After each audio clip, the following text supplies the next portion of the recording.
Bien le bonjour les amis. Alors, vidéo aujourd'hui sur la performance, donc de façon générale. Elle peut se situer à l'école, d'accord, quand je vais passer un examen, quand je vais passer une interrogation. Elle peut se jouer dans le sport, elle peut se jouer dans un objectif extérieur, qui peut être tiens, je reprends ma vie en main, je veux perdre du poids, je veux me remettre en place par des activités, je veux remettre, je veux me recaler dans ma vie hein, sur des objectifs où je me suis un petit peu laissé aller sur moi. Ça peut être dans le cadre du travail en changeant en fait finalement d'objet, on va dire en changeant de travail par exemple. Ou dans le travail où je suis, où parfois je me sens un petit peu bloqué et bridé. Alors, dans tout ça, évidemment, dans chacun de ces pôles, ou peut-être d'autres que j'ai oubliés, il va y avoir des critères bien spécifiques, des environnements spécifiques à chaque situation. Mais néanmoins, on peut toujours en trouver des facteurs vraiment, à chaque fois, très global dans la mécanique. Alors, je vais commencer par un exemple concret, peut-être qu'on a tous vécu, en tout cas je pense, en tout cas qui pourrait parler, hein, parce qu'on l'a vécu personnellement ou parce qu'on l'a vu chez nos enfants ou d'autres personnes. On pourrait dire, allez, les examens et l'école. Les examens à l'école, on pourrait constater très facilement que il va y avoir cette part de travail hein, quand je suis à l'école, c'est-à-dire quand je reçois les cours, et puis dans ces cours que je peux recevoir, en fonction de mon degré d'attention, en fonction du fait d'être concerné ou pas, en fonction, voilà, on va appeler le motivationnel, mais aussi on verra en fonction aussi de comment on m'a appris à regarder une activité, je vais apprendre les choses d'une certaine façon. Et puis arriverait peut-être à la fin de l'année, je ne sais pas, le brevet des collèges ou mon BAP, mon BEP, pardon, mon CAP ou autre chose. Et alors à ce moment-là, on me dit, ouais, il faut avoir cet examen. Pour X raison, parce que ça peut me donner accès à une autre école qui correspond à ce que je veux, donc en fonction de mes vœux, justement, qui peut correspondre finalement à un renvoi directement à l'importance que c'est dans les yeux de mes parents ou d'autres personnes. Parce que pour moi, je me suis dit, mais attends, t'imagines, si tout le monde le réussit et que moi je le réussis pas, bah la honte. Donc ça peut me renvoyer aussi à moi.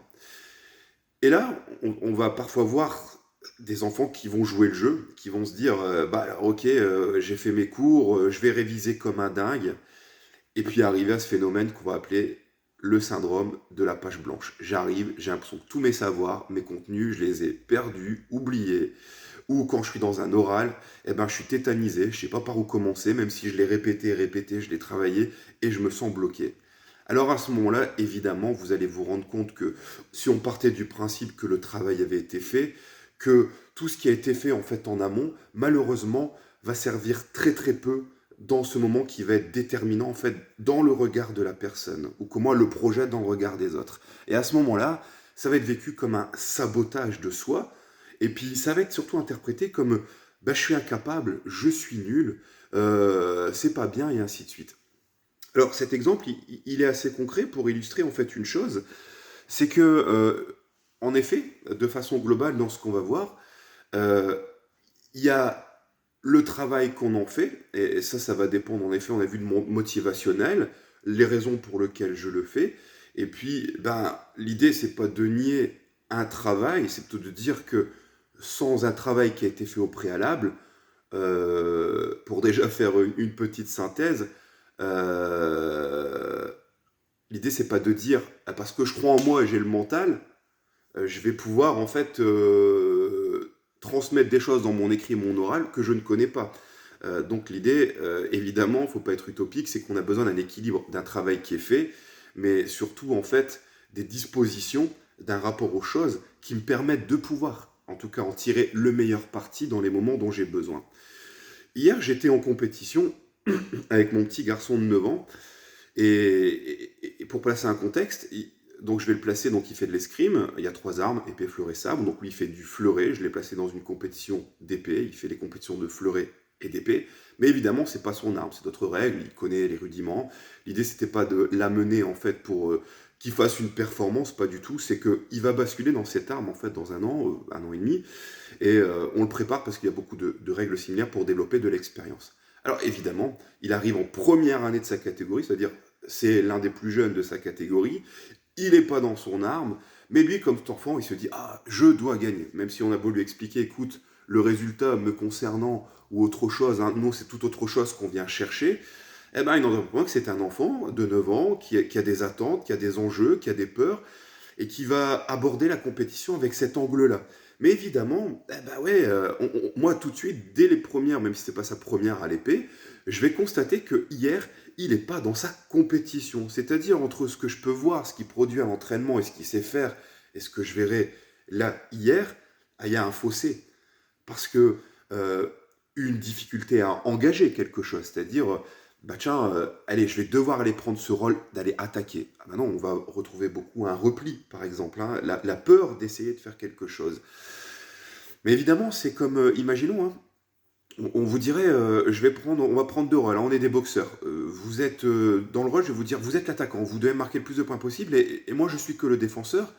Très rapidement, dans la réalité, vous allez vous rendre compte que vous avez beau être un bon défenseur, si vous ne rendez pas l'attaque, c'est qu'une question de temps avant que vous preniez les coups. Et une question de temps avant que vous preniez des points. Et évidemment, le scénario, il n'est pas compliqué en fait à définir. Alors, pourquoi je parle de ça? Parce que c'est exactement la même chose que je vous ai parlé à l'école. C'est que si j'aborde une compétition en disant je veux gagner, il y aura toujours ce désir chez chacun de ces enfants où je veux réussir. Et quelque part, pour eux, le fait de gagner, ça va se faire dans la victoire, d'accord? Pas forcément en fait dans le cheminement, qui, on verra tout à l'heure, qui va nous construire potentiellement à nos victoires. C'est qu'à ce moment-là, ça devient un impératif. Mais derrière cette envie de gagner, il y aura surtout la peur de ne pas y arriver, la peur de décevoir le parent, la peur de décevoir l'entraîneur. Et ce qu'elle implique, qui va nous renvoyer à la peur, donc on va appeler ça la peur de l'échec, mais la peur de l'échec, comme souvent j'explique, elle est toujours liée à la peur du rejet, c'est parce que ben, si mon parent il est déçu, ou si mon entraîneur il est déçu, est-ce qu'il aura encore le même regard sur moi? Est-ce qu'il va encore porter autant d'attente et d'énergie? Est-ce que des fois il préférerait pas l'autre élève, ou mon frère ou ma soeur, parce que lui, il correspond un peu plus à ça? Et là, bah forcément, dans les faits, qu'est-ce qui se passe? C'est que cette peur, elle prend le dessus. Alors il va mettre en place finalement trois comportements, hein, fuite, combat, tétanie. On pourrait voir des signes avant-coureurs. En fait, ça sera la stratégie de fuite. C'est ah, j'ai mal au ventre, je sais pas trop bien. Ou on pourrait le voir dans l'irritabilité ou dans plein de formes. Et puis parfois, on pourrait docilement ou gentiment ou plus énergiquement dire non, mais t'arrêtes ton cinéma, quoi qu'il en soit, on y va. Là, l'enfant passera dans les deux modes. Mode combat, c'est-à-dire, bah, alors, dans l'escrime, il va jouer à Star Wars, hein, pour faire simple. Là, il n'y a plus de lucidité, il n'y a plus d'analyse, il ne peut plus prendre en compte l'autre. Il va être dans ses mécanismes les plus primaires, hein, les choses qui lui viennent comme ça facilement. Ou il va se tétaniser, hein, il va se bloquer, un petit peu dans ses rôles, bah, je suis là, je suis dans la passivité. C'est normal, c'est propre à tout le monde et ça va être le produit de la peur.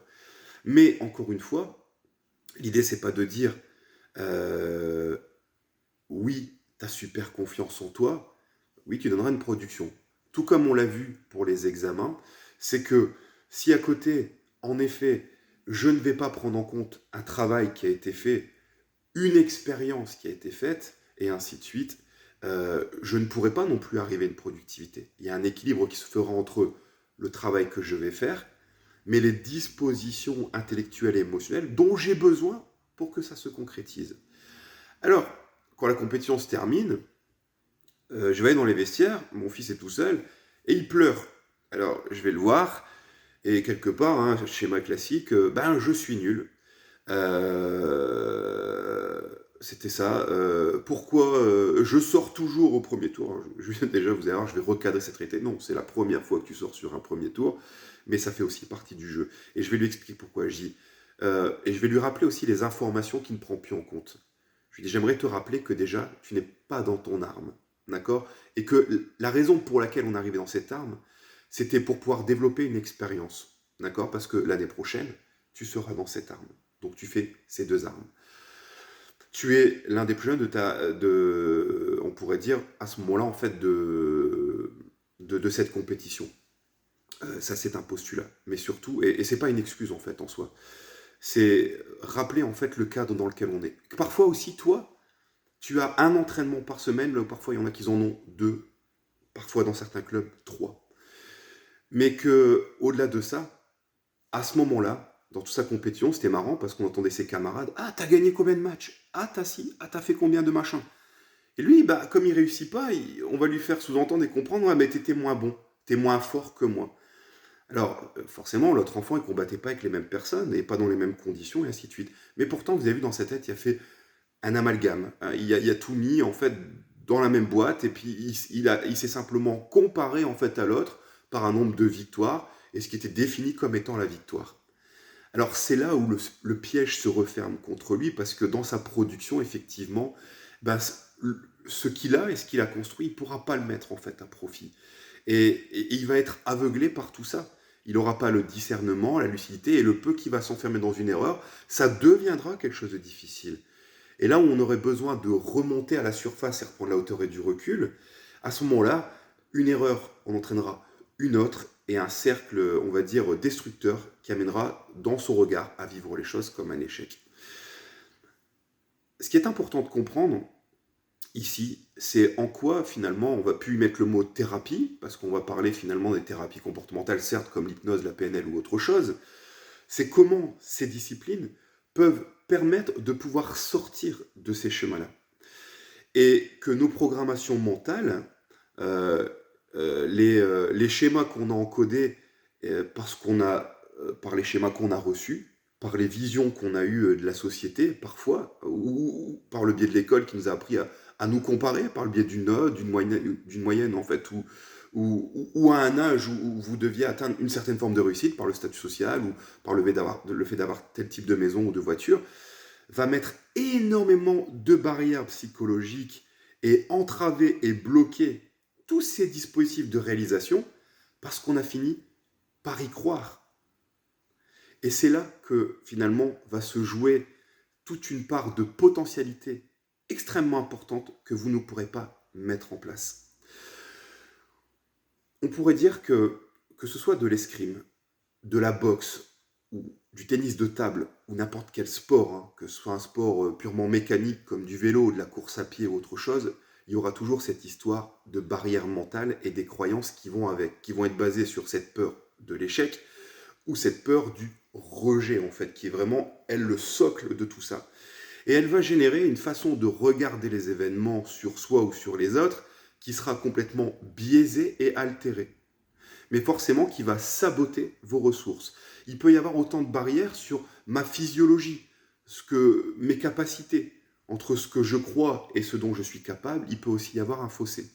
Mais comme je me suis encodé uniquement par mon référentiel que j'avais dans ce que j'ai fait, dans mon sport, dans le travail que j'y ai mis, et de cette courbe de progression, forcément, je regarde que par ça. J'ai beaucoup d'athlètes qui viennent, qui vont me dire, ah ben, moi Bruno, hein, quand je viens, je veux plus avoir peur.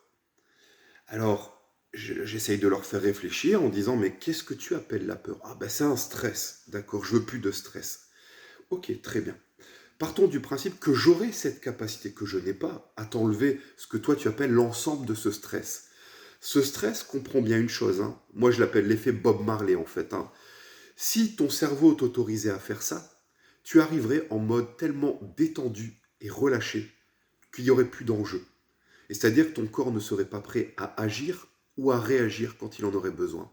Alors à ce moment-là, tout ton travail que tu as mis en place, ben tu te tires une balle dans le pied. Alors il va être, oui, c'est vrai, j'ai déjà vécu ça, ou j'ai déjà vécu l'autre extrême. Donc je vais souvent reformuler en disant, tu es en train de me dire que le stress tétanisant est devenu invalidant pour toi. Mais euh, en même temps, il va y avoir le stress galvanisant, celui qui va permettre au corps de pouvoir agir, être prêt à l'action, prendre des décisions, mais surtout d'observer l'adversaire, l'environnement, prendre en compte soi-même et pouvoir mettre en place des stratégies ou analyser ce qui se passe pour pouvoir prendre de bonnes décisions. On va appeler ça le stress galvanisant. Donc l'idée ici, c'est pas encore une fois de diaboliser la peur et de dire ben, ça n'existe pas ou ne l'a pas existé, c'est la peur a une raison d'exister. Mais quand elle prend le contrôle sur vous, elle vous sabote littéralement. Et quand il n'y en a plus du tout, supposons, même si je ne l'ai jamais réellement vu, elle pourrait être autant improductive dans vos objectifs. Dans tout ça, pour trouver ce bon équilibre, vous voyez, il y a une multitude de biais cognitifs ou de façons dont on a interprété la réalité qui vont justement nous empêcher de pouvoir trouver ce bon équilibre dans lequel on peut redevenir un joueur ou l'acteur en fait de sa réalité. Un enfant qui a compris intellectuellement et émotionnellement que dans la vie, on ne perd jamais, soit on gagne, soit on apprend, ou que des bébés qui ont appris à marcher sans tomber, ça n'existe pas. Quelque part, je ne veux pas dire qu'il ne voit plus l'adversaire comme un adversaire, mais il comprend que l'adversaire n'est qu'un miroir de sa propre peur.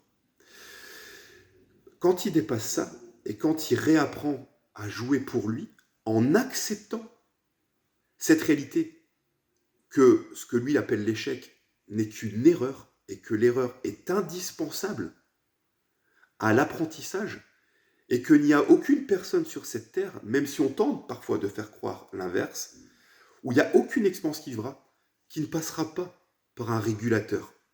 Vous avez un environnement extérieur qui reprend des milliards d'informations en temps réel et en mouvance, et vous avez un cerveau qui a évolué, été conçu pour devoir se confronter à cet environnement extérieur, et donc au bout d'un moment forcément s'adapter.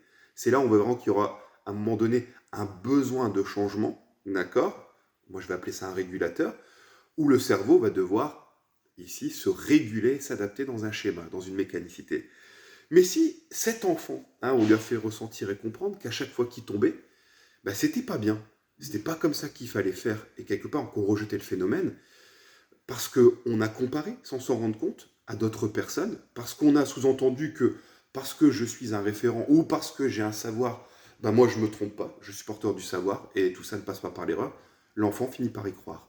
À chaque fois qu'il se trompe, il le vit comme un échec. Mais d'un échec suivi par un autre, puis par un autre et un autre, devient je suis incapable, je suis impuissant, et se fera vivre cette impuissance. Le sujet de cette vidéo, c'est pas de revenir sur tout ce qui va activer finalement cette peur-là. Tellement il y aurait de leviers et tellement dans chaque histoire individuelle, vous y retrouverez une histoire bien spécifique, mais en même temps, tous ces modèles de fond dont on parle. D'accord ? C'est plutôt de dire à quel point, en fait, on peut constater que quand on accepte finalement de ces croyances négatives et destructrices, comment, malgré le travail que je peux mettre en fait en place, malgré l'énergie, la motivation ou la qualité de l'enseignement que je vais avoir, comment elle m'empêche d'arriver là où je ne veux pas arriver. Évidemment, c'est aussi intriqué à mon estime de moi. Mon estime de moi, c'est ma capacité à savoir pouvoir exister par moi-même, d'une certaine façon. Même si je ne suis pas en train de dire qu'on est déconnecté aux autres, mais plus j'ai confiance en moi, plus vous allez voir, je vais aussi m'affranchir, on pourrait dire, de ce regard, de ce gros œil qui est le monde extérieur, le jugement, la comparaison, et ainsi de suite. Ou les enjeux qu'on y met, qui ne sont pas toujours les nôtres par définition. Et c'est là, en fait, où ça devient forcément, en fait, une catastrophe. Parce que l'enfant, l'ado, l'adulte aura l'impression de devoir travailler plus, et que plus il fait, moins il y arrive. On pourrait transposer ça dans un univers professionnel ou dans un changement de vie, où parfois on a sacralisé d'une certaine façon le travail en nous expliquant que nous n'avons pas le choix, parce qu'en effet il y a des réalités financières qui vont faire que j'ai besoin d'en vivre pour pouvoir manger et me payer un toit. Parfois on est rentré dans des dynamiques où on nous a fait... où on a ressenti notre peur, clairement. Moi, j'appelle le syndrome de la bonne poire, c'est-à-dire dans le sens où je vais me plier en quatre pour les autres, je vais avoir peur de dire non, parce que je vais tout faire pour obtenir la reconnaissance ou l'amour. Et puis parfois, il y a des gens qui l'auront senti, et ils vont jouer en fait de ça. Et ils vont presser le citron autant qu'ils peuvent. Puis là, dans les faits, on n'a jamais réellement la reconnaissance qu'on veut, puis on arrive à l'épuisement. Puis on se dit, alors soit je reste dans cet environnement qui est toxique, j'en peux plus, ou vient la question de, et si je devrais faire autre chose? Alors entre-temps, dans ma carte, j'ai tellement construit déjà à la base une estime de moi basse que j'arrive pas à me projeter dans autre chose. Je vais me dire, mais ça, c'est pas pour moi, ça on m'a dit, je n'étais pas capable, ça, j'étais pas ci, j'étais pas ça. Alors je me retrouve enfermé dans ce système-là, et je me le fais vivre. C'est ça la sacralisation, c'est quand on a créé un environnement où on a mis tout en place pour faire croire en fait que sans cet environnement, vous ne pouvez pas en vivre. Alors maintenant, il y a des pays et des systèmes, on est bien d'accord, où limite vous perdez votre travail, vous n'allez pas forcément en retrouver tout de suite en fait à côté. Ça ne veut pas dire que je dois quitter mon travail pour faire autre chose. Ça veut dire que parfois, je dois réfléchir, si je reste dans ce travail, comment je dois l'aborder différemment et quel pouvoir je vais donner quelque part aux autres et quel pouvoir je vais retrouver de moi à moi. Ou si je devais changer, c'est reprendre en compte la réalité en fait d'un système et prendre le temps de se réinventer d'une certaine façon. Mais surtout d'apprendre à dépasser ses peurs, cette peur du rejet ou de l'échec qui est derrière. Sinon, à chaque fois, on va toujours réappuyer sur le bouton là, réappuyer dessus et vous allez retomber dans les mêmes modèles. Donc la performance de façon générale, qu'elle soit dans mon travail, qu'elle soit dans une activité sportive, qu'elle soit dans l'atteinte d'un objectif par le biais d'un examen ou d'un objectif de changement en fait d'orientation professionnelle, et je suis sûr qu'il pourra en avoir plein d'autres, elles vont passer, pour moi, dans une grande partie, à partir du moment où il y a un travail qui sera mis en place ou qui a été mis en place, et on ne peut pas l'établir sur un pourcentage, parce que je pense que c'est propre à chacun, mais où je veux en venir, c'est que ce travail de dépassement de nos barrières mentales est aussi important, voire à mes yeux, encore plus important que le travail physique que vous en faites. Parce qu'on va très rapidement vérifier que chez des bons élèves, présents tout le temps, avec la bonne qualité de travail, avec les outils qu'il faut, qui ne savent pas se réaliser à ce moment-là. Parce que vous allez voir qu'entre ce qu'ils sont capables de faire et ce qu'ils produisent, ils ne peuvent pas le développer. Donc, ici, si vous faites partie, j'ai envie de dire, d'une activité dans laquelle vous visez des objectifs, et ça ne concerne pas uniquement les athlètes de haut niveau, ça peut aussi être n'importe qui dans un sport, comprenez bien aussi que en France, même si on a eu l'impression qu'en effet on ne construisait que par la technique, que par l'exercice et le travail, euh, oui, dans le sport, en grande partie, oui, le coaching mental existe très très peu ou est très très peu développé dans les outils qu'on peut en avoir. Mais il faut bien comprendre en fait que c'est juste indispensable dans le cadre de la performance, c'est ma vision de moi et celle que j'ai des autres, tout simplement. Alors si vous êtes concerné par ça, ou par un examen ou autre chose, ben, n'hésitez pas à vous faire suivre et aider. Parce que ces clés, en fait, hein, ici intellectuelles et émotionnelles, elles ne sont pas toujours, je ne vais pas dire qu'elles ne sont pas accessibles, c'est que parfois quand je suis un enfant ou un ado, on ne m'a pas toujours expliqué comment ça fonctionnait. Par définition, les ressources, elles sont à l'intérieur de vous. Hein. C'est pas moi qui les crée ou je les construis pas. Hein. Je fais que repermettre de mettre en évidence ce qui existe, ce que vous avez connu dans des moments où vous ne posiez pas la question, quand vous jouez à la console ou quand vous étiez dans l'amusement. Vous avez déjà vu un enfant qui joue à la console? Le nombre de fois qu'il recommence. Il ne vit pas les choses comme un échec. Il a accepté l'idée de pouvoir à chaque fois réessayer, de trouver ses solutions sur Internet parfois, ou ainsi de suite, mais il va toujours persévérer, en fait, pour y arriver. Ce qui va être marrant, vous avez vu, quand c'est encodé, en fait, comme ça, sur un stress ou une peur, c'est que parfois, juste le fait de rater une première fois, c'est vécu comme un échec. Alors que quand on regarde le gamin qui va dans sa console ou dans d'autres projets, bah, on va voir qu'à chaque fois il évolue, il se transforme dans un moment donné ou dans le temps, parce qu'en fait il accepte cette réalité-là. Ça lui paraît juste normal, évident. D'où, encore une fois, on n'a jamais vu de bébés qui ont appris à marcher sans tomber. Donc voilà, n'hésitez pas. Encore une fois, donc, je me présente maintenant, vous allez avoir l'habitude, donc Bruno Brem, donc expert en changement rapide. Donc mes outils de prédilection, hypnose, programmation linguistique, analyse transactionnelle, psychopathologie, sophrologie. Là, très prochainement, méditation, naturopathe, et puis entraîneur, donc maître d'armes en fait en escrime. Donc aussi avec ce volet en fait sur la performance en fait par le biais de ce sport, même si j'ai été aussi associé à beaucoup d'autres sports en fait dans mon parcours. Et je l'ai pu le connaître en fait dans beaucoup d'autres sports. Donc voilà, donc si vous sentez concerné, vous, ou les gens autour de vous, eh ben, et que vous avez constaté ce phénomène, n'hésitez pas à parfois changer votre rapport à ça et à vous faire suivre s'il y a nécessité, tout simplement. Je vous souhaite une belle journée, une bonne continuation et à très bientôt. Bye.